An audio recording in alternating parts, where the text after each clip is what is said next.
역대상 28장입니다. 오늘 역대상 28장, 29장 마무리를 하겠습니다. 우리 같이 읽을 말씀은 역대상 29장 13절에서 15절까지. 역대상 29장 13절에서 15절 세 절만 같이 봉독하겠습니다. 우리 하나님이여, 이제 우리가 주께 감사하오며 주의 영화로운 이름을 찬양하나이다. 나와 내 백성이 무엇이기에 이처럼 즐거운 마음으로 드릴 힘이 있었나이까. 모든 것이 주께로 말미암아 싸우니 우리가 주의 손에서 받은 것으로 주께 드렸을 뿐이니이다. 우리는 우리 조상들과 같이 주님 앞에서 이방 나그네와 그류민들이라. 세상에 있는 날이 그림자 같아서 희망이 없나이다. 아멘. 열왕기 상하를 받고 사무엘 상을 받기 때문에 역대상은 진도를 좀 팍팍 나갔습니다. 가끔씩은 이래야 되잖아요. 너무 세밀하게 보는 것보다 앞에 이미 봤기 때문에 진도를 팍팍 나가는 것도 좀 괜찮다는 생각을 해서 진도를 잘 나가고 있습니다. 벌써 역대상 마칠 때가 됐는데 역대하는 아직 남아 있습니다. 자, 역대상은 역사적 관심을 가지고 기록한 것이 아니라 그랬죠. 역사적 관심은 열왕기상에서 다 다루고 있기 때문에 역대상하는 바벨론의 포로로 잡혀갔다가 70년 만에 돌아왔습니다. 돌아와서 이스라엘 역사를 다시 되돌아보는 거예요. 이스라엘 역사를 되돌아보면서 우리의 역사서에 과연 무엇이 중요한가 했을 때 역대상에서는 가장 중요한 게 하나님께서 다윗에게 언약하신 내용과 그 언약을 따른 성전의 문제, 이것이 가장 중요하게 다뤄집니다. 오늘 오전에도 말씀드렸습니다만은 예루살렘이 왜 멸망하고 성전이 왜 파괴되었습니까? 성전 안에 우상이 가득했거든요. 하나님께 예배해야 되고 기도해야 되는 그 성전 안에 우상이 가득하니까 나라가 망할 수밖에 없었죠. 그래서 예루살렘이 파괴되고 성전이 파괴되고 바벨론 포로로 잡혀갔다가 70년에 돌아와서 역사를 쭉 살펴보는 거잖아요. 그러니까 무슨 마음이 들을까요? 이 역대 기자가 우리가 하나님의 성전에 무엇으로 가득 채웠다? 우상으로 가득 채웠다. 그래서 성전이 제대로 기능되어서 유지되어야 되겠다 하고 다윗이 성전을 건축한 내용만이 아니라 성전을 위해서 뭘 했어요? 24반차를 세우고 제사장을 세우고 그렇게 모든 순서를 다 정해놓는 그 과정이 가장 중요한 내용으로 지금 기록되고 있는 거죠. 이제 다윗이 이제 성전 건축 준비도 다 해놓고 이제 왕위를 계승하고 왕위를 이양하는 거죠. 다윗이 늙고 이제 솔로몬에게 왕위를 이양하는데 열왕기상 하에서 보면 열왕기서에서 보면 왕위를 이양할 때 굉장히 갈등이 일어나죠. 막 반역이 일어나고 솔로몬이 또 바세바가 들어가서 나단 선녀 바세바가 들어서 왕이시여 지금 왕을 누구 후계자로 세웠습니까? 막 이래서 솔로몬이 급거히 왕이 되지만 역대상에서는 이런 내용을 기록을 안 해요. 관심이 어디에 있다고요? 성전의 기능이죠. 그래서 거기에 관심을 가지고 있기 때문에 왕위 이양을 하는데 다윗이 솔로몬에게 왕위를 계승할 때에 가장 중요하게 다루는 내용이 뭐겠습니까? 지금까지 말씀드렸잖아요. 성전이에요. 지금 우리나라에도 대통령이 탄핵당하고 문재인 정부가 들어섰지요. 그러니까 보통 이제 정상적이면 인수위원회가 있어서 전 정권의 그 정치한 내용들을 이렇게 인수를 받는데 인수위원회 없이 대통령만 바로 이제 청와대 입성을 해서 인수를 받고 있는 중이잖아요. 그래서 국무위원 불러 모은 자리에서 했던 이야기 뉴스 보셨을 거예요. 여러분들은 전 정권에서 장관이 된 사람들이지만 현 정부에도 여러분은 장관이다. 맞잖아요. 이어졌으니까. 그래서 현 정부의 여러분들이 초대 내각입니다 라고 하면서 이런 말을 하더라고요. 새 술은 새 부대에 담아야 되기 때문에 계약하기 꼭 필요하긴 하지만 그러나 여러분들이 현재 문재인 정부의 장관이라고 생각하시고 건의할 거 건의해 주시고 또 잘 인수인계를 해 주시기 바랍니다 라고 하고 뭐라고 얘기했어요? 정부는 유한하지만 조국은 영원하다. 역시 여러분들 너무 경건해서 다시 이야기가 안 됩니다. 그런 뉴스 뜨면 한 번씩 안 봐요. 목사님 성경은 안 보고 뉴스나 보나 이럴 것 같아서 제가 지금 조심스럽습니다. 여러분들에게 말씀드리기가. 자, 좋은 말 했잖아요. 대부분 인수위원회가 인수를 할 때는 이렇게 해요. 마치 점령군이 지배하듯이 강압적으로 나오거든요. 굉장히 기분 나빠하는데 아주 뭐 인격적으로 소통을 잘 하고 있는 것 같아요. 그러면서 정부는 유한하지만 조국은 영원하다. 아주 멋진 말을 했어요. 그런데 저는 뭐라고 할까요? 조국은 영원하지 않습니다. 당신들 회개하고 예수 믿어야 됩니다. 이게 전해졌으면 좋겠어요. 국민의원단하고 대통령에게도. 조국은 영원하지 않아요. 심지어 영원하다고 한 이스라엘조차도 영원하지 않았습니다. 그런데 문제는 성경에서 영원하다는 말이 많이 나와요. 안식일을 지켜야 하는 것은 어떤 규례예요? 영원하다 그랬거든요. 할례를 행하라. 이 규례는 너와 내가 무슨 규례다? 영원. 그런데 할례 안 하잖아요, 우리가. 안식을 안 지키잖아요. 그렇다면 구약에서 나오는 영혼의 개념은 다르게 해석을 해야 되죠. 그래서 구약에서 이것은 영원하다, 안식일은 영원하다, 할례는 영원하다, 영원하다는 게 굉장히 많아요.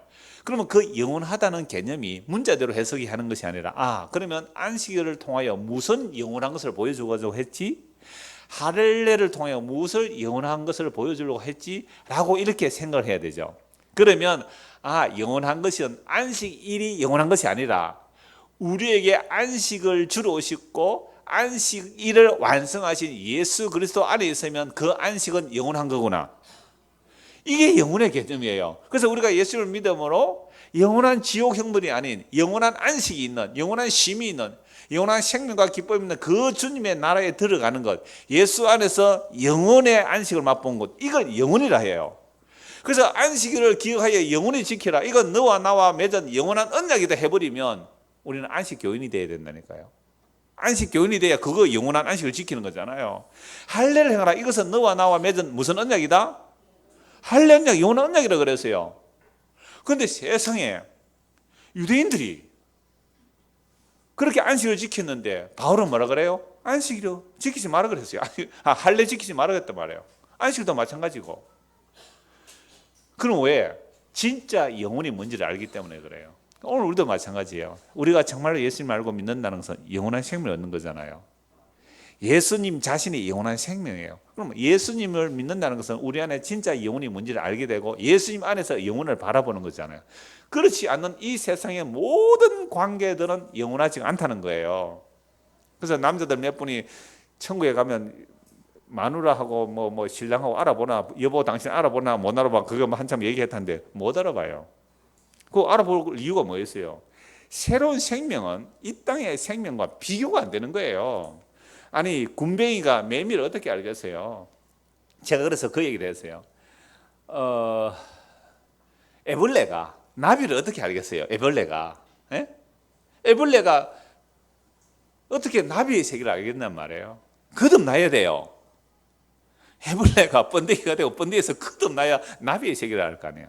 그러니까 우리가 거듭나지 않는 상태에서 영혼이라는 개념은 상상을 못해요. 예수 그리스도의 생명 안에서 영혼을 바라보고 예수님이 영원한 분이시기 때문에 예수 안에서 영혼을 얘기해야 돼요. 그렇지 않고 봐라 이건 영원하다 그랬는데 왜 너 안식을 안 지키나 하면 할 말이 없어요.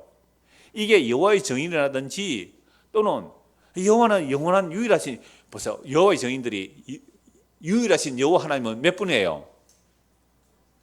한 분이에요. 유일하신 여호와 하나님 한 분뿐인데 너는 왜 예수를 하나님으로 믿느냐? 예수는 피조물이야. 성경 착착 들이대면서 예수가 피조물이잖아 라고 여호와의 증인이 그렇게 제시해요. 뭐 온갖 이단들이 그렇게 접근해 오는 거죠. 그래서 성경을 볼 때에 영원하다라는 개념이 뭐냐고 할 때 영혼이라는 개념이 구약에서부터 신약 전체적인 이걸 뭐 흔히 좀 통전적이다 그러잖아요. 통전적으로 영혼이 뭘까라고 생각할 때 예수 그리스도 안에서 진짜 영혼이 뭔지를 생각하고 안식일을 영원한 규례로 주었잖아요. 그럼 우리 안식일 지키지 안 지키잖아요.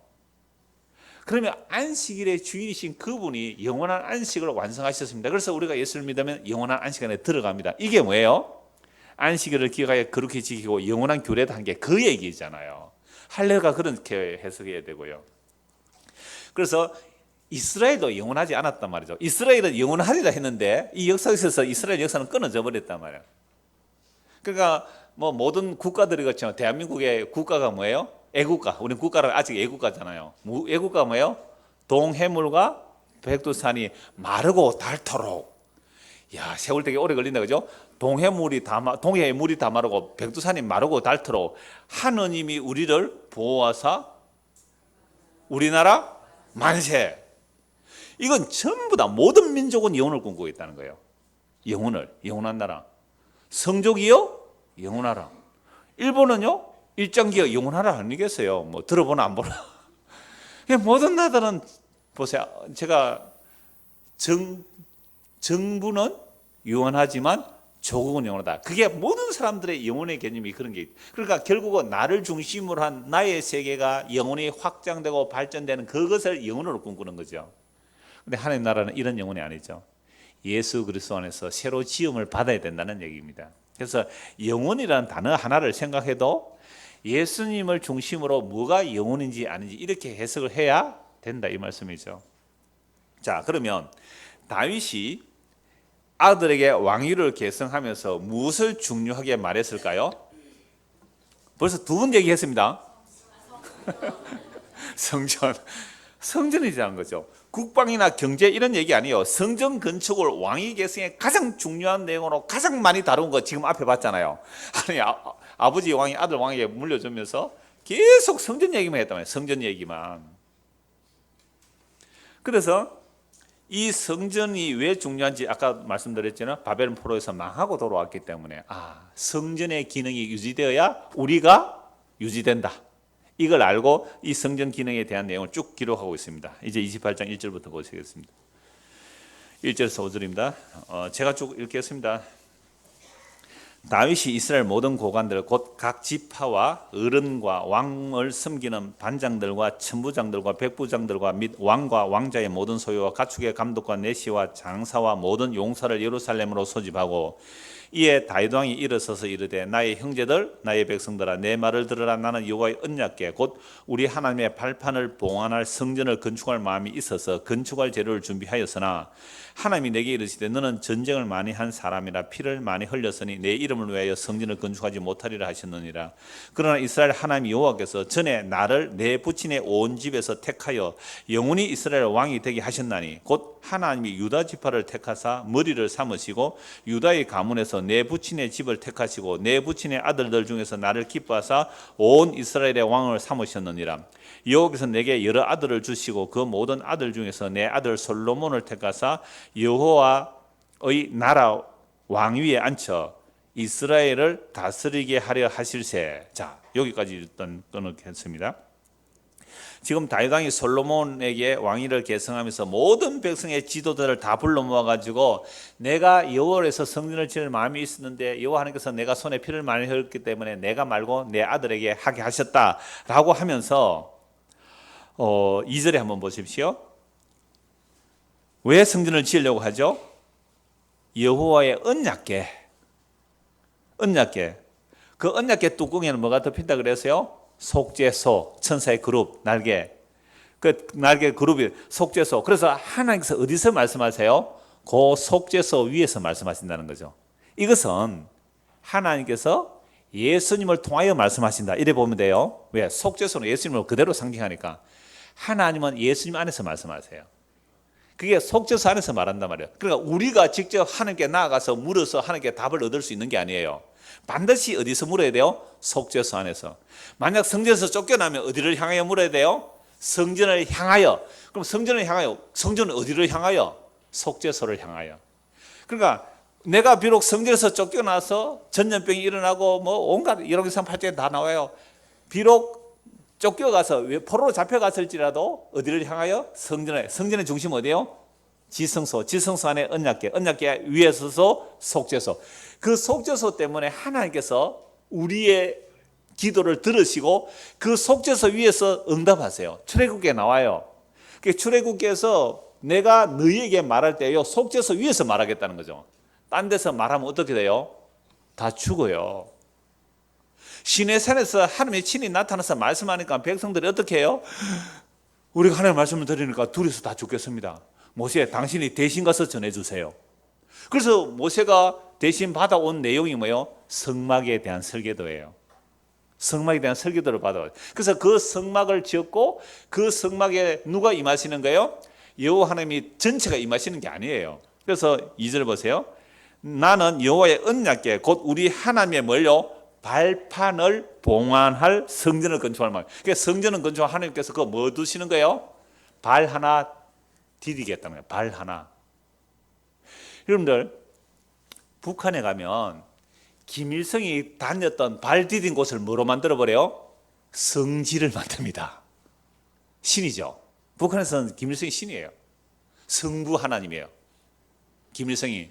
성자는요 김정일, 성자는 김정일, 성령은요 김일성의 유훈.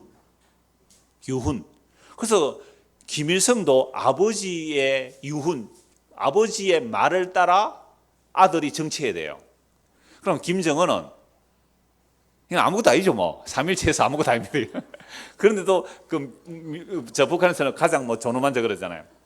그러니까 북한에서 교육받은 사람이 한국에 가서 신학교 가서 공부를 했어요. 성부, 성자, 성령. 깜짝 놀랐대요. 성부 하나님 아버지, 성자 예수님. 성자는 누구 말 듣고 해요? 성부의 말. 그게 성령으로 하신 말씀되고 성부, 성자, 성령. 와, 북한은 진짜 성부, 성자, 성령이 다 있네. 보세요. 종교 체제가 북한은 저는 완전히 그런 스타일이에요. 그래서 지금 김정은도 사실은 누구의 말이 가장 영향이 크겠어요? 김일성의 유훈이 가장 커요. 그러니까 여호와 하나님의 뭘 두시는 곳? 발판을 두시는 곳. 그래서 언약궤를 여호와의 발등상이라고도 표현을 해요. 여호와의 발등상. 그래서 하나님께서 이스라엘에게 언약궤를 허락하시고 성전을 허락하신 것은 하나님의 눈이 그것을 본다는 거죠. 솔로몬이 고백한 하나님께서 우리의 이 성전을 향해 보시옵소서, 우리의 비는 기도를 이 성전 속죄를 향해 보시옵소서라고. 그래서 이게 성전의 중심이고, 그래서 이 언약궤를 다윗이 왜 자기 성으로 메어가려고 했어요? 물론 처음에 자기가 왕의 됨을 말하고 잠도 있겠지만 여호와께 뭐 하기 위해서? 묻기 위하여. 언약궤 메어가면서 언약궤 메어갈 때는 안 물었잖아요. 그래서 방금 베르스 우사 사건이 일어나요. 그러면 언약궤를 메어갈 때에 여호와 하나님, 내가 언약궤를 메어가려고 하는데요, 메어가도 되겠습니까? 이렇게 하면 하나님께서 그래 알았다라고 하셨으면 메고 가면 될 텐데 하나님께 물으세요, 안 물어 그러세요? 왜? 언약궤를 메고 가는 것은 하나님께서 기뻐하실 거야. 만구지 생각이라.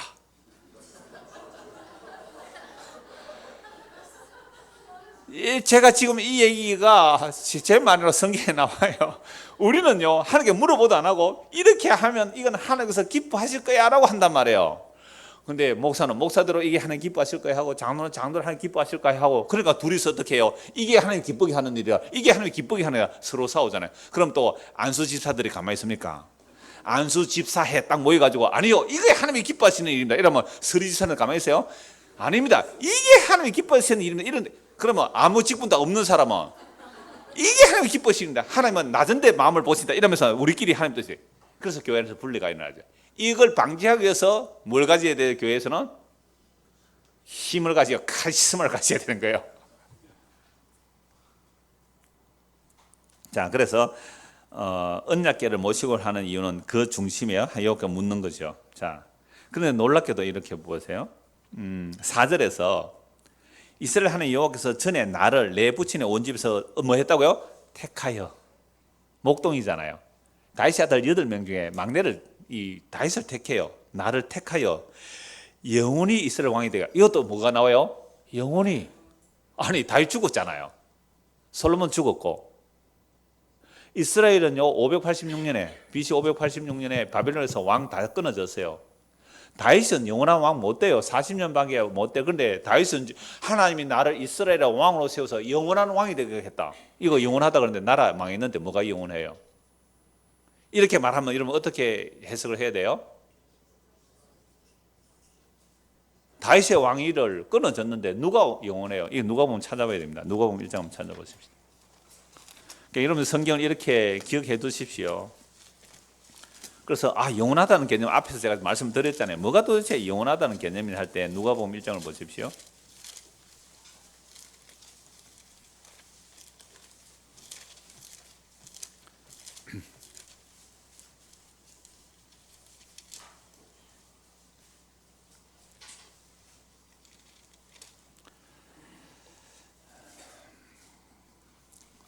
마리아의 천사가 마리아에게 나타나서 말하죠.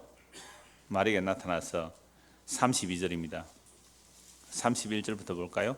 보라, 네가 잉태하여 아들을 낳으리니 그 이름을 예수라라. 그가 큰 자가 되고 지극히 높으시니 아들이라 일컬어질 것이요 주 하나님께서 그 조상 다윗의 왕위를 그에게 주시리니 영원히 야곱의 집을 왕으로 다스릴 것이며 그 나라가 무궁하리라. 자, 다윗 보고 네가 이스라엘의 왕이 돼서 영원하리라 했는데 40년 만에 끝나잖아요. 다윗 자신은 왕위가 이어졌지만 580년이나 다윗의 왕이 끊어져요. 그런데 천사가 마리아에게 뭐라고 말했어요? 네가 아들 낳을 건데 예수고, 이 예수가 다윗의 왕위에 앉아서 영원 무궁히 다스리라. 이 나라는 무너지지 않는 영원한 나라잖아요. 이렇게 보면 성경은 무리 없이 다윗에게 허락한 영원한 왕위가 예수님을 통하여 영원한 나라 되구나. 뭐 앞뒤가 딱 맞잖아요. 그래서 이러한 왕위를 위해서 나를 택했다라고 하고요. 또 하나 5절에 보세요. 누구도 택했다고요? 솔로몬도. 여러분, 여호와께서 내게 여러 아들을 주시고 그 모든 아들 중에서 내 아들 솔로몬을 택하사 여호와의 나라 왕위에 앉혀 이스라엘을 다스리게 하려 하실세. 그러면 다윗의 아들 여러 사람 있잖아요. 많아요. 10명도 넘어요. 그러면 그 아들들 가운데 왜 하필 하나님은 솔로몬을 택하셨을까요? 다윗이 솔로몬 택한 거 아닙니다. 여호와 하나님께서 다윗을 택했지만 솔로몬도 여호와 하나님 택했어요. 왜 솔로몬을 택했을까요? 여러분, 솔로몬 하면 딱 뭐가 생각이 나죠? 엄마 바세바, 남편 우리야, 다윗의 간음과 살인. 야, 하나님께서 해필 왜 솔로몬을 택할까요? 정상적으로 결혼해가 난 수많은 아들들 있잖아요. 예? 아주 멋있는 남자들도 있잖아요. 압살롬 같은 경우에는 머리끝부터 발끝까지 흠이 없었다 그랬어요. 얼마나 아름다운 사람인지 온 이스라엘 마음이 압살롬에게 다 빼앗겼어요. 그 정도로 출중한 압살롬이 있어요. 또 다른 멋있는 아들들이 많이 있어요. 그런데 왜 하필 솔로몬 하나님이 택하셨을까요? 그렇죠. 그럼 뭘 하려고? 뭘 보여주려고? 그렇죠. 하나님 은혜 보여주기 위한 것이죠. 다윗의 간음과 살인보다도 하나님의 긍휼과 자비, 하나님의 언약을 따른 긍휼과 자비는 영원하다는 것을 보여주는 거죠. 이보다 더한 솔로몬의 택한 이유가 어디에 있겠어요? 솔로몬, 다윗이든 이스라엘 백성들이든 다 솔로몬이 왕이 됐다. 아니, 저놈은 우리 아버지가 간음해서 취한 그 아내 우리아 죽여버리고, 물론 바세바에서 처음 태어난 아이는 먼저 죽죠. 그러니까 솔로몬을 택해서 왕을 만들었다는 것은요, 인간의 범죄와 그 살인과 간음보다 더 큰 언약을 따른 하나님의 긍휼과 자비가 무궁함을 보여주는 거잖아요. 정말 놀라운 거죠. 그래서 하나님께서 신약에도 같은 원리예요. 너희의 부르심을 보라. 이 세상에서 가난하고 약한 자를 불러서 똑똑하고 지혜로운 자를 부끄럽게 하기 위해서 이 세상에 가난한 자까지 믿음에 부여하게 하시는 그게 원리예요. 이게 세상의 힘과 권세를 아예 무너뜨리는 모습으로 하나님의 자기 역사를 이루어가고 계세요. 그래야 뭐가 설명되죠? 십자가가 설명되잖아요. 그래야 십자가가 설명돼요. 6절입니다. 내게 이르시기를 내 아들 솔로몬, 더우시면 에어컨 좀 트십시오. 내게 이르시기를 네 아들 솔로몬 그가 내 성전을 건축하고 내 여러 뜰을 만들리니 이는 내가 그를 택하여 내 아들로 삼고 나는 그의 아버지가 될 것임이라. 그가 만일 나의 계명과 법도를 힘써 준행하기를 오늘과 같이 하면 내가 그의 나라를 영원히 경고하게 하리라 하셨느니라. 여기서도 무슨 말씀이 나와요? 나라가 영원히 경고하라. 그런데 하나님의 언약의 말씀을 지키지 않으므로 영원하지 못하죠. 결국 이제 너희는 온 이스라엘 곧 여호와 회중이 보는 데서와 우리 하나님이 들으시는 데서 너희 하나님 여호와의 모든 계명을 구하여 지키기로 하라. 그리하면 내가 이 아름다운 땅을 누리고 너희 후손에게 끼쳐 영원한 기업이 되게 하리라. 여기도 영원히 나오죠. 근데 영원한 누리 못 누리잖아요. 이들이. 네 아들 솔로몬아, 너는 내 아버지의 하나님을 알고 온전한 마음과 기쁜 뜻으로 섬길지어다. 여호와께서는 모든 마음을 감찰하사 모든 의도를 아시나니 네가 만일 그를 찾으면 만날 것이요 만일 네가 그를 버리면 그가 너를 영원히 버리시리라. 여기서 보면 하나님께서는 하나님께서는 우리의 모든 마음을 어떻게 한다고요? 감찰하시고 또 뭘 아세요? 모든 의도를 아세요. 그러니까 다윗이 처음에 언약궤를 메고 가려고 했을 때 그 의도를 아시니까 거절하는 거죠. 우리가 예배당에 나왔어요? 예배해요. 왜 왔어요? 우리의 의도를 하나님이 아실까요? 모를까요? 아세요. 우리의 의도를 아세요. 우리 마음의 의도를 아세요. 기도를 하든 헌금을 하든 뭘 하든 우리의 마음의 의도를 아세요. 저는 이 말씀 보다가 하나님 우리의 의도를 아시구나. 마음의 의도를 아신대요. 예배당에 나오는 것만 아니라 우리 일상적인 생활의 의도도 아세요. 남자가 꽃을 들고 여자에게 찾아갔습니다. 왜요? 마음의 의도를 마음의 의도를 하나님 다 아세요. 마음의 의도를 아세요. 그래서 뭐라고 말씀합니까? 그런즉 이제 너는 삼갈지어다. 여호와께서 너를 택하여 성전의 건물을 건축하셨으니 힘써 행할지니라 하니라. 성전을 왜 지어요? 마음의 의도 아신다는 거죠. 그래서 마음의 의도를 알기 때문에, 우리의 마음의 의도를 알기 때문에 성전을 지어서 여호와께 묻는 것은, 여호와께서 묻고자 성전을 짓고 언약궤를 갖다 두는 이유는 여호와의 마음의 의도를 알기 위해서 그러는 거죠. 그죠? 여호와께서 우리의 마음의 의도를 아시는데 우리도 여호와의 의도를 알고 싶은 거잖아요. 그래서 여호와께 물어야 돼요. 물었을 때에 하나님께서 우리에게 자기의 의도를 알려주시는 거예요. 그래서 그게 언약궤 속에서 묻고 답을 얻는 겁니다. 그래서 다윗이 인구조사할 때 물었어요? 안 물었어요? 안 물었죠. 간음할 때 물어봤어요? 안 물어봤잖아요. 전에 이 말씀 드렸죠? 저 여자가 마음에 드는데 어떻게 할게요? 물어봤으면 하나님께서 뭐라 그래요? 바시바 간음하고 났을 때 내가 너에게 아내가 부족했다면 내가 더 주었을 거다. 뭐가 부족했는데? 정말 주님께 물어봤다면 하나님께서 이렇게 말씀하셨을까요? 네 은혜가 네게 족하다. 바울에게 그랬잖아요. 네 은혜가 네게 족하다고요. 우리가 하나님께 묻는 것은, 기도라는 건 하나님의 의도를 물어보는 거예요.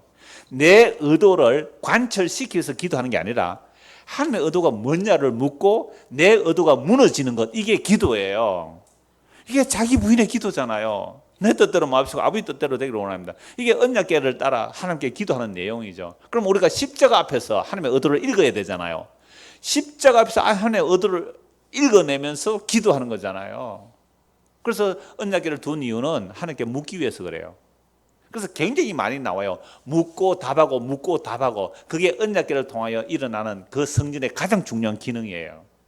그래서 예수님 오셨을 때 뭐라고 말씀하세요? 내 집은 만민이 기도하는 집이다. 기도하는 집이니까 비나이다 하는 그런 집이 아니에요. 내 뜻 이루기 위해서 비나이다 그런 기도하는 집이 아니에요. 그런 기도는요, 저 지리산 가는데 보니까 수도 없이 많더라고요. 기도 도량. 나는 무슨 기도원이 이래 만나가 싶어 보니까 세상에 절표 해놓고도 기도 도량이래요. 기도하는 거 얼마나 많아요. 그런 기도가 아니에요. 기도라는 것은 뭐 하기 위한 기도예요? 하나님의 의도를 묻는 거잖아요. 하나님의 뜻을 묻는, 그게 언약궤를 속죄소 위에서 물어야 돼요. 그래서 하나님은 십자가로 대답을 해주세요. 언약궤 속죄소를 통해서 하나님께 물어보면 하나님의 의도는 십자가를 통해서 대답을 해주시는 거예요. 십자가에서 다 이루었다는 거 아닙니까? 그래서 십자가 발견하면 기도 응답 받은 거예요. 내가 그래서 함께 죽었네. 내가 그래서 아까 기도할 때 인용했잖아요. 내가 그래서 죽었는데, 죽은 자는, 죽은 세상에 대해서 소망이 없는 게 죽은 자입니다. 한 번 더. 죽은 자는, 죽은 세상에 대해서 소망이 없는 게 죽은 자예요. 아멘. 다 할 때까지 할까요? 이게 하나님의 의도를 묻는 기도예요. 이게 성전의 기능이고요. 자, 11절입니다. 다윗이 성전의 복도와 그 집들과 그 곳간과 다락과 골방과 속죄소의 설계도를 그의 아들 솔로몬에 주었고, 또 그가 영감으로 받은 모든 것 곧 여호와의 성전의 뜰과 사면의 모든 방과 하나님의 성전 곳간과 성물 곳간에 설계도를 주고, 다윗이 누구에게 설계도를 넘겨줘요? 솔로몬에게. 놀랍죠?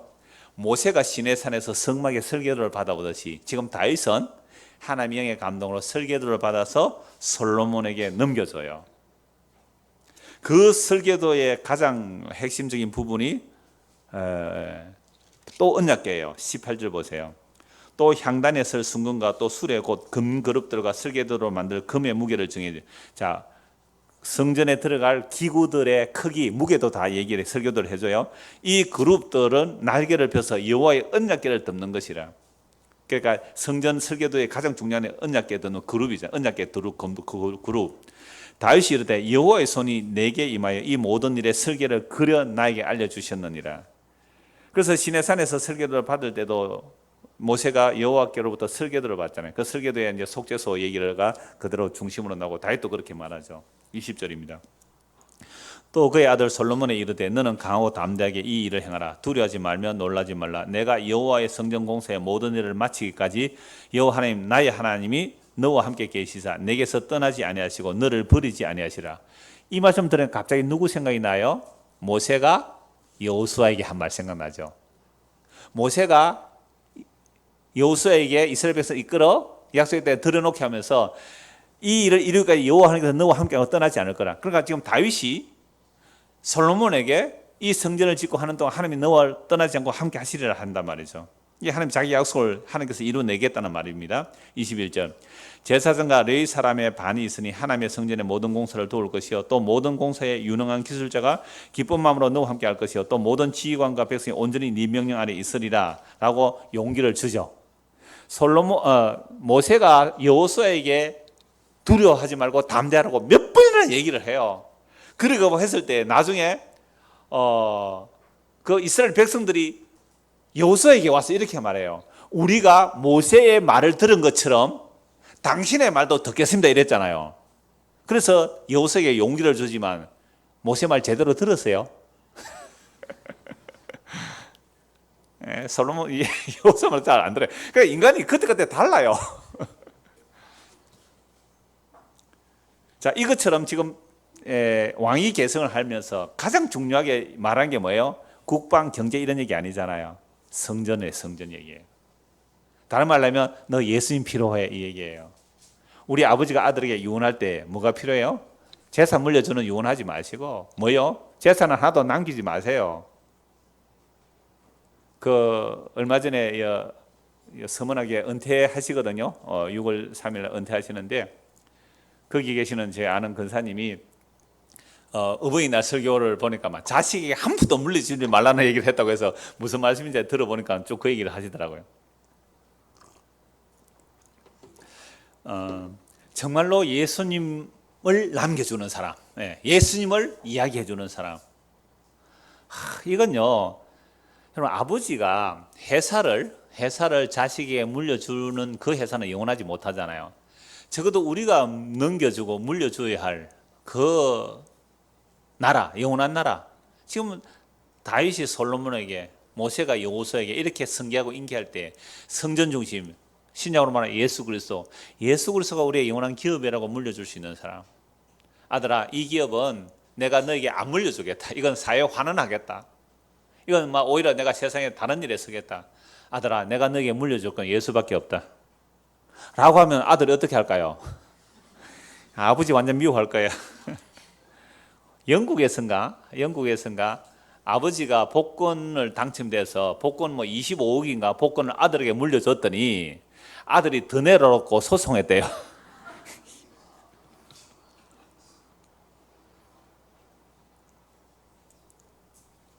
자, 이제 아들에게 이렇게 위임하면서 29장입니다.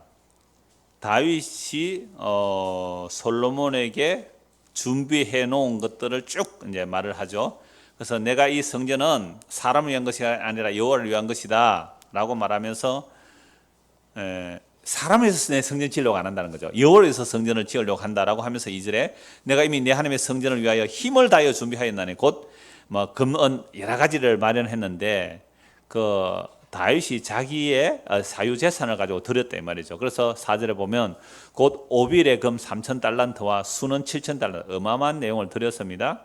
그렇게 말하면서 5절에 금은 그릇을 만들며 장인의 손을 하는 모든 일에 쓰게 하였노니 오늘 누가 절거의 손에 채워 여호와께 드리겠느냐라고 했어요. 다윗이 즐거움으로 드리고 그 백성 지도를 모아놓고 누가 드리겠느냐라고 했을 때에 6절 이에 모든 가문의 지도자들과 이스라엘 모든 지파와 지도자들과 천부장과 백부장과 왕의 사목원에 다 절거이들이래. 하나님의 성전 공사를 위하여 금 5천 달란트와 금 10,000다리, 은 10,000달란트, 놋 18,000달란트, 철 10만 달란트를 드리고 보수를 가진 모든 사람은 게로슨 사람 여헬의 손에 맡겨 여호와의 성전 곳간에 드렸더라. 9절 같이 읽읍시다. 백성들은 자원하여 드렸으므로 기뻐하였으니 곧 그들이 성심으로 여호와께 자원하여 드렸으므로 다윗 왕도 심히 기뻐하였더라. 자원, 기쁨, 성심, 이것이 은혜로 받은 것을 은혜로 드리는 거예요.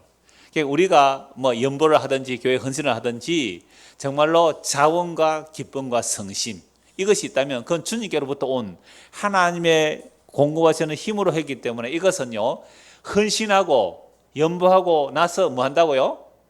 너무너무 기뻐할 수 있는 거예요. 너무너무 기뻐할 수 있는 거예요. 어떤 분이 진짜 하나님의 은혜를 받았어요. 정말 말씀이 자기를 막 자석처럼 당기더래요. 지남철이라 그래서요. 자석 옛날에 지남철이라 그랬어요. 그렇게 완전 헌신을 다 했는 거예요.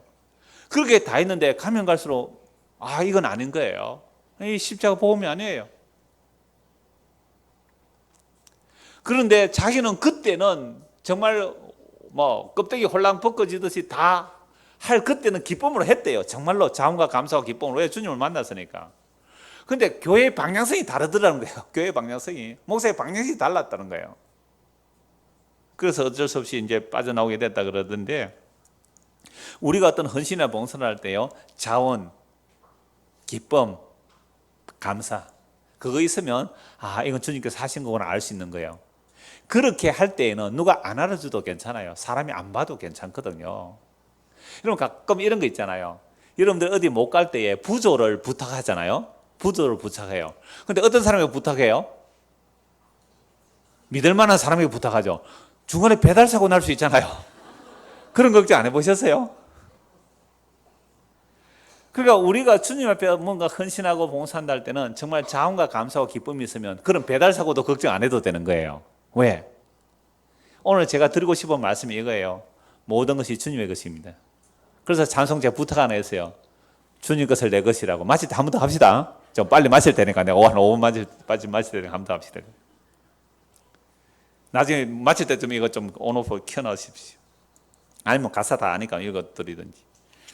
자, 그래서 저와 여러분이 뭐 예배당에 와서 이런 봉사하시잖아요. 연모도 하시고 할 때에 진짜로 이게 하나님의 은혜로 된 것이라면 뭐가 있다고요?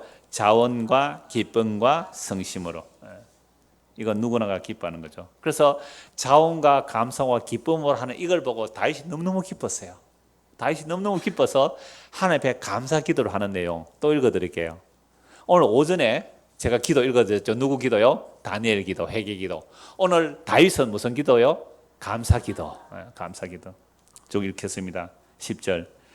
다윗이 온 회중 앞에서 여호와를 송축하여 이르되 우리 조상 이스라엘의 하나님 여호와여 주는 영원부터 영원까지 송축을 받으시옵소서. 여호와여 위대하심과 권능과 영광과 승리와 위엄이 다 주께 속하였사오니 천지에 있는 것이 다 주의 것이로소이다.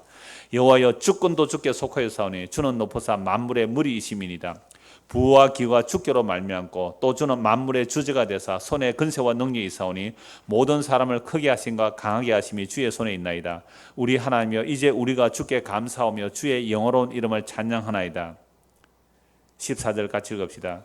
나와 내 백성이 무엇이기에 이처럼 즐거운 마음으로 드릴 힘이 있었나이까. 모든 것이 주께로 말미암아 사오니 우리가 주의 손에서 받은 것으로 주께 드렸을 뿐이니라. 여러분 연보할 때 이 마음이 없으면 그것은 연보가 아니에요. 헌금이든 봉사든 이 마음이 없다면 그것은 내가 한 거예요. 내가 한 거. 그래서 사람이 안 알아주면 섭섭해요. 모든 것이 주님께로부터 왔습니다. 내가 이 땅에 태어나고 싶어 태어난 것도 아니고 내 몸을 주신 것도 주님이십니다. 이런 환경을 주신 건 주님 것입니다. 내 모든 게 주의 것입니다 라는 고백이 하에 나오는 것이 이게 그래서 주께 드리면요 아까울까요? 안 아까울까요? 안 아깝죠. 오히려 감사하죠. 그래서 15절 보세요. 우리는 우리 조상들과 같이 주님 앞에서 이방 나그네와 거류민들이라. 이방 나그네와 거류민들이에요. 세상에 있는 날이 그림자 같아서 희망이 없는 사람이에요. 우리도 다 그래요. 우리도 이방 나그네입니다. 거류민들이에요. 유대인들도 이래 하다면 하나님의 언약을 받아 이들도 나그네고 거류민고 세상에 있는 날이 그림자같이 희망이 없다면 이방인 우리는 더하죠. 우리는 이 땅에 티끌로 살아가요. 아무런 희망이 없어요. 이 땅에 살다가 그냥 흙으로 돌아가면 영원한 멸망으로 가야 되는 우리들이에요. 아무런 희망이 없는 거죠. 그런데 이런 희망이 없는 자들에게 뭘 약속하셨어요? 영원한 생명의 나라를 약속하셨단 말이에요. 너무너무 감사하고 기쁘죠. 16절 우리 하나님 여호와여 우리가 주의 거룩한 이름을 위하여 성전을 건축하러 미리 저축한 이 모든 물건이 다 주의 손에서 와사오니 다 주의 것입니다. 주님께서 주님께 돌려놨는데 어떻게 내 것을 헌금했다고 할 수 있어요? 저는 옛날에도 한 그런 말씀드렸지만 지금 종교인 과세 얘기하는데 물론 목사도 당연히 세금 내야죠. 국가에 살면 세금 내야 되죠. 그런데 아마 세금 그걸 부과하면 아마 90%는 세금 안 내도 될 거예요. 우리나라 지금 세금 내는 기준에 의하면 상위 한 10%는 세금 내면 될 거예요. 물론 그런 사람 마땅히 세금 내야 되고, 제가 또 이 설교를 정책기획관실에서 들을지 모르겠는데 제가 전에 다 말씀드렸지만 우리가 헌금을 하면 기부금 납입 증명서를 받잖아요. 그럼 세금 공제를 받죠. 저는 그걸 세금 공제 다 안 받으면 좋겠어요. 한국의 전체가 어마어마한 금액일 거예요. 그거 국가에 헌금하면 되잖아요. 여러분들이 헌금했을 때에 헌금하고 나서 기부금 납입 증명서를 내면 세무서로부터 세금 공제를 받지요. 헌금해놓고 받아가네. 마음에 좀 찔리시면 또 찔리지는 마세요. 당연히 국가가 세금 해준다면 세금 받아가세요. 기부금 납입 증명서 정확하게 우리 집사님 떼드린가 떼가서 받을 거는 받으세요. 그런데 정말로 그런 세금을 오히려 내가 헌금했으면 하나님 헌금했는데 나도 헌금하고 나니까 세금 공제받는 그 재미도 좀 있죠. 그 얼마 안 되죠. 사실은 금액이 많으면, 내가 수입이 많으면 모르지만 얼마 공제 안 될 거예요. 그런 식으로 해도 안 되겠냐 그런 생각을 해봤어요. 모든 것이 주께로부터 왔단 말이야. 주의 것을 주께 드린 것이니까. 원래 주님은 죄인의 것을 받으세요 안 받으세요? 안 받으시는데 죄인의 것을 받아주신다는 것은 내가 너를 사랑하고 내가 너를 용납했다는 거거든요. 너무 기쁜 거 감사해요. 어떻게 나 같은 죄인이 주의 성전을 위하는 일에 내가 드릴 수가 있나이까. 너무너무 기뻐한 거예요. 이게 연보의 정신이에요. 이렇게 안 되거든 하지 마세요. 어차피 하나님 받지도 않으시는데 뭘로 가시겠어요 그거. 이러니까 그래도 교회 와서 점심 공짜로 먹으니까 미안해서 1,000원이 나오면 점심값 1,000원 더 들걸요. 그냥 알아서 하세요. 이게 연보의 정신이에요. 이게 헌신의 정신이에요. 17절 나의 하나님이여 주께서 마음을 감찰하시고 정직을 기뻐하시는 줄 내가 아나이다. 내가 정직한 마음으로 이 모든 것을 즐거이 들여서 보세요. 마음의 의도를 아시잖아요. 마음을 감찰하려. 내가 기쁨으로 정직함으로 이 모든 걸 즐거이 들여서오며 이제 내가 또 여기 있는 주의 백성이 주께 자원하여 드린 것을 보니 심히 기뻐도소이다. 우리 조상들 아브라함과 이삭과 이스라엘의 하나님 여호와여 주께서 이것을 주의 백성의 심중에 영원히 두어 생각해 가시고 그 마음을 준비하여 주께로 돌아오게 하시며 영원히 그 마음에 이 마음을 주셔서 주께로 돌아오게 해달라고. 또 내 아들 솔로몬에게 정성된 마음을 주사 주의 계명과 금령과 율례를 지켜 이 모든 일을 행하게 하시고 내가 위하여 준비한 것으로 성전을 건축해 하옵소서 하였더라. 다윗이 온 회중에 이르되 너희는 너희 하나님 여호와를 송축하라 하며 회중이 그의 조상들의 하나님 여호와를 송축하고 머리를 숙여 여호와 왕에 절하고 이튿날 여호와께 제사를 드리고 또 여호와께 번제를 드리니 수송아지가 1,000마리요 순양이 1,000마리요 어린 양이 1,000마리요 또 그 전제라 온 이스라엘 위하여 풍성한 제물을 드리고 이날에 우리가 크게 기뻐하여 여호와 앞에서 먹으며 마셨더라. 그러니까 하나님의 언약을 체결하는 거죠. 기쁨으로 드리니까 그 언약 이후에 약속 이후에 기쁨으로 또 크게 먹고 마시는 거죠. 천국 잔치가 일어나는 거죠. 기쁨과 자원과 감사함으로. 무리가 다윗의 아들 솔로몬을 다시 왕으로 삼아 기름을 부어 여호와께 돌려 주권자가 되게 하고 사독에게도 기름을 부어 제사장이 되게 하니라. 솔로몬이 여호와께서 주신 왕위에 앉아 아버지 다윗을 이어 왕이 되어 형통하니 온 이스라엘 그의 명령에 순종하며 모든 방백과 용사와 다윗 왕의 여러 아들들이 솔로몬에게 복종하니 여호와께서 솔로몬을 모든 이스라엘 목전에서 심히 크게 하시고 또 왕의 위엄을 그에게 주사 그전 이스라엘 모든 왕보다 뛰어나게 하셨더라. 이새의 아들 다윗이 온 이스라엘 왕이 되어 이스라엘 다스린 기간은 40년이라. 헤브론에서 77년간을 다스렸고 예루살렘에서 30년을 다스렸더라. 그가 나이 많아 늙도록 부하고 종교를 누리다가 죽음에 그의 아들 솔로몬이 대신하여 왕이 되니라. 다윗 왕의 행적은 처음부터 끝까지 선견자 사무엘의 글과 선지자 나단의 글과 선견자 갓의 글에 다 기록하고 또 그의 왕된 일과 그의 군세와 그의 이스라엘과 온 세상 모든 나라의 지난 날의 역사가 다 기록되어 있느니라. 해서 다윗은 끝납니다. 이제 뭐만 남기고 가세요. 다윗은 성전을 준비하고 성전을 지키고 성전 안에서 성전을 중심으로 살아가라고 솔로몬에게 넘겼어요. 솔로몬은 처음에는 성전 지어놓고 곧 이어 성전에서 제대로 제사하지 않습니다. 타락해가죠. 그게 이제 구약 이스라엘 역사에 쭉 전개가 되는데요. 오늘 우리가 내릴 결론의 말씀은 모든 것이 다 주님의 것입니다. 이게 예수님을 주와 그리스도로 믿는 거예요. 그래서 예수님이 뭐라고 말씀하세요? 사도들이 복음 전에 어떤 예수 믿으라 그랬어요? 주 예수를 믿어라. 주 예수를 믿어라. 그리하면 너와 내 집에 구원을 얻으리라. 그런데 오늘날 예수를 믿는데 우리는 어떤 예수를 믿어요? 말은 주라고 하는데 주는 누구예요? 자기가 주예요. 자기가 주가 돼가지고 주여 주여라고 하지만 예수님이 주가 아니고 지가 주가 돼가지고 주여 주여 하면서 이거 도와주세요 저거 도와주세요. 예수님 우리 시다발입니까? 일본말에서 대단히 죄송합니다. 좀 리얼하게 하기 위해서 예수님 알라딘의 램프의 거인입니까?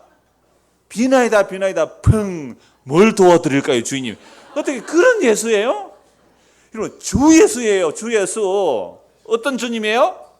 하늘과 땅의 모든 것 보이는 것과 보이지 않는 모든 것을 지으신 주 예수. 그렇다면 우리도 누구의 것이요? 주님의 것이에요. 우리의 몸 누구 거예요? 주님의 것. 왜 오전에 오고 오후에는 도망가요? 주님의 것이라면서. 주의 말씀 듣는 자리에 있어야 되는 거 아니에요? 우리의 물질은 누구 것이냐가 제가 무지하겠으면 여러분 시험 들까 싶어서. 우리의 것이 다 주의 것이에요. 그런데 이걸 아느냐 모르느냐가 믿음의 유무예요. 성경 두 권만 볼게요. 말로만 믿는다 이가 뭐예요? 정말 이게 아느냐 모르느냐가 모든 것이 주의 것입니다. 알고 믿는 자가 믿음의 사람이고 이거 안 믿는 사람은 믿음의 사람이 아니에요. 고린도전서 4장 6절 7절입니다. 고린도전서 4장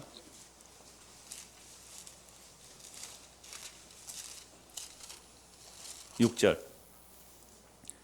그래서 7절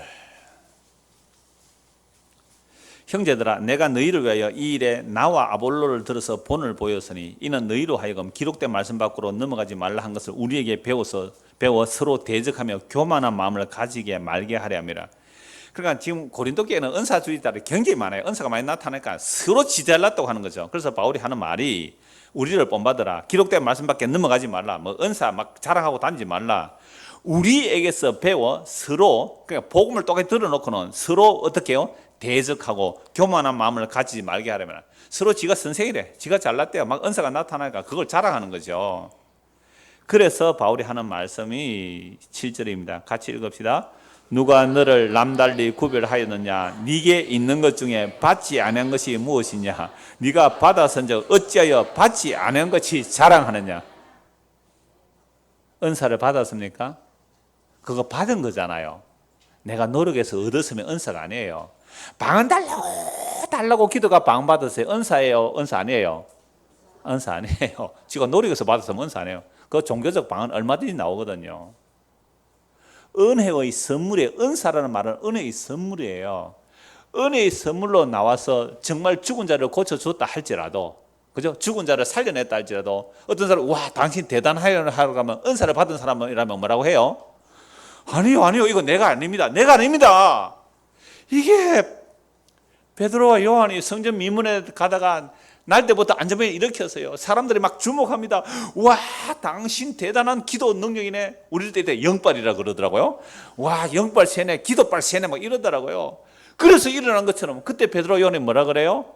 여러분들이요 왜 이 사람이 일어난 것이 내 개인의 경건과 내 개인의 기도의 능력으로 이 사람이 일어난 사람 나를 주목합니까? 이 사람이 일어나는 것은 여러분들이 십자가에 못 박아 죽인 그 우리 주 예수 그리스도의 이름이, 예수 그리스도의 믿음이 이 사람을 일어나게 했습니다 하고 자기는 도망가잖아요. 이게 뭐예요?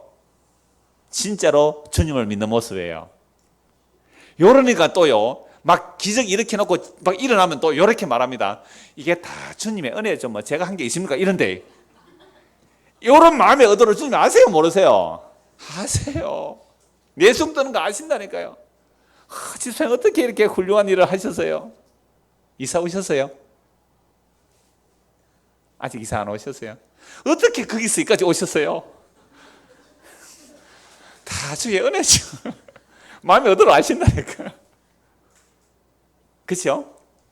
그래, 적어도 우리가 예수를 믿는다는 것은요, 주님이 우리의 마음의 의도를 아신다고 보시고, 정말로 우리가 받은 것 중에 우리에게 있다는, 이건 은사를 얘기하는 거죠. 교회 안에 있는 사람이 지가 다 받아놓고 받지 않은 것처럼, 내가 노력해서 얻은 것처럼 얘기한다면 그 사람은 아직도 진짜 받은 사람이 아니에요.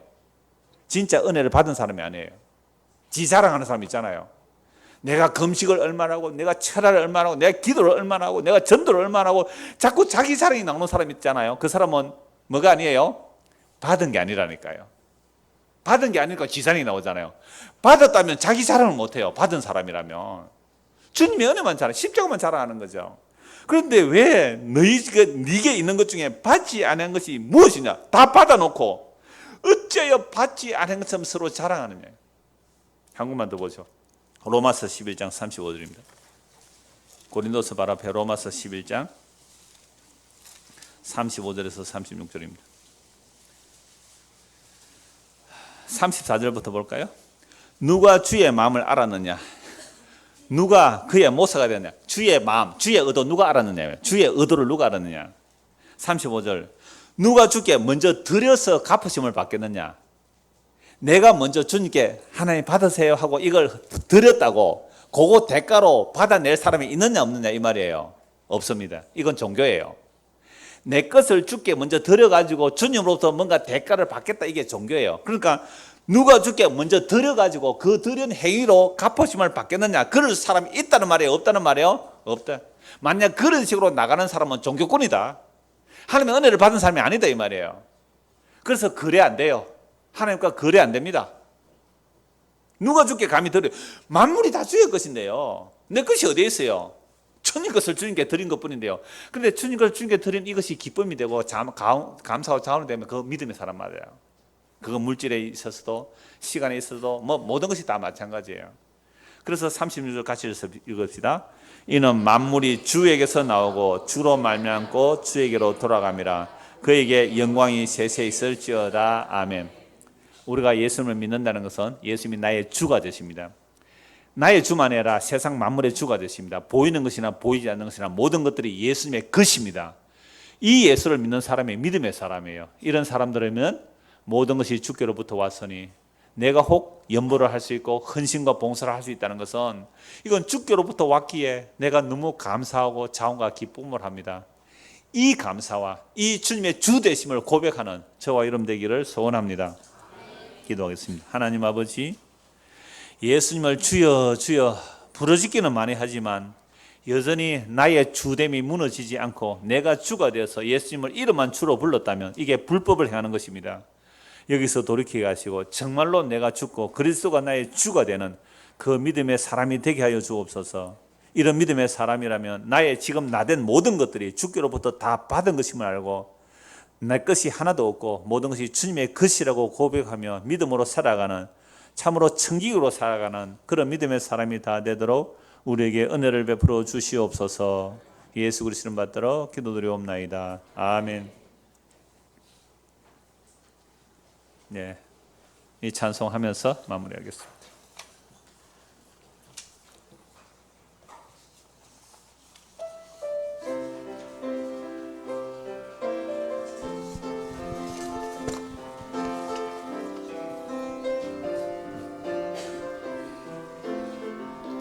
주님 것을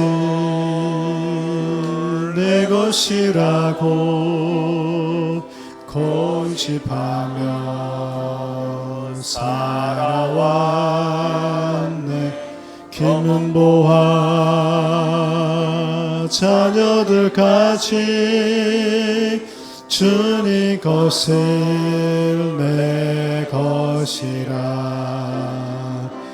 아버지여 철없는 종을 용서하여 주옵소서.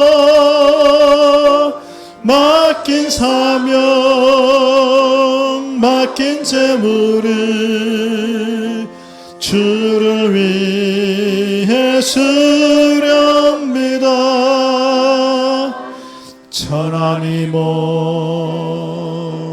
내 것이라고 주의 일을 멀리 했네. 주신 이도 주님이시요 쓰신 이도 주님이라. 아버지여 불충한 종을 용서하여 주옵소서. 세상 유혹 다 멀리하고 주를 위하렵니다. 주님 사랑 받기만 하고 감사할 줄 몰랐었네. 주님 말씀 듣기만 하고 실행하지 못했었네. 아버지여 연약한 종을 용서하여 주옵소서. 주님 명령 순종하면서 주를 위해 살렵니다. 정말 우리가 예수님을 주로 믿는다면요, 자유가 와요. 왜? 내가 책임질 일이 없잖아요. 자유, 감사, 기쁨이 있을 거예요. 이 기쁨이 우리에게 다 있도록 인사하고 가죠. 옆에 분들에게 다 주님의 것입니다. 다 주님의 것입니다.